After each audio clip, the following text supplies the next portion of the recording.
This video expands on the topic of polarity and discusses its significance in the body.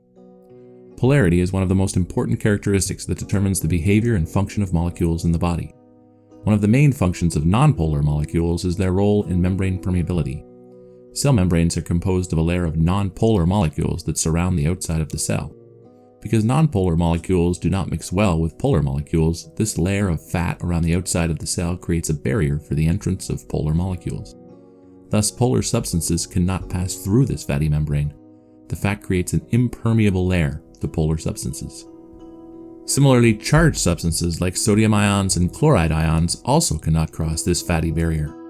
Nonpolar substances, however, can pass through the cell membrane.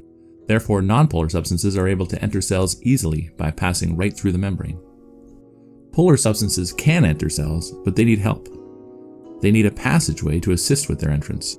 For this reason, cell membranes have special carrier proteins and channels that act like doors that can open and close to allow passage of very specific polar molecules into and out of the cell. In this way, the cell has a large degree of control over what enters and what leaves. Cells exist in a watery environment, so virtually all the molecules around the cell are polar, so this fatty membrane creates an effective barrier to most molecules trying to enter the cell. Epithelial tissues are composed of layers of cells and line surfaces in the body. Epithelial tissues often serve as a barrier in order to control the passage of substances into and out of the body and into and out of different compartments within the body. For example, your epidermis is the epithelial tissue found on the surface of your skin. It is composed of many layers of cells. These cells form a very effective barrier against polar substances. However, nonpolar substances, fatty substances, can penetrate through the skin and enter the body. Fat-soluble vitamins, fat-soluble chemicals, and agents absorb through the cells and into the body. Medications can be applied topically if they are nonpolar because they can be absorbed through the skin.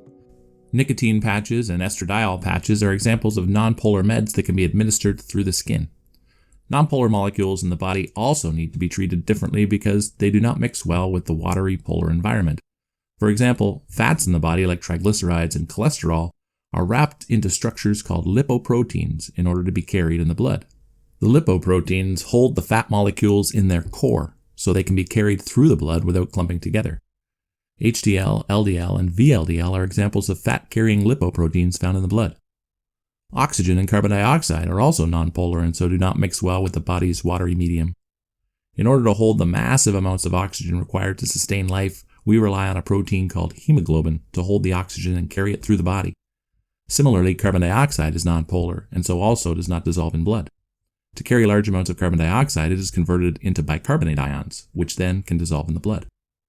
These are just a few examples of why polarity is such an important property in the body and how understanding this polarity helps us to better appreciate the behavior of molecules in the body. All of our videos come with a multiple choice quiz, a short answer test, and a Public Kahoot that can all be accessed free of charge. The information for these resources can be found in the description below, or you can click this next video that explains how to easily access all these great resources. And if you're enjoying our videos, please hit the subscribe button.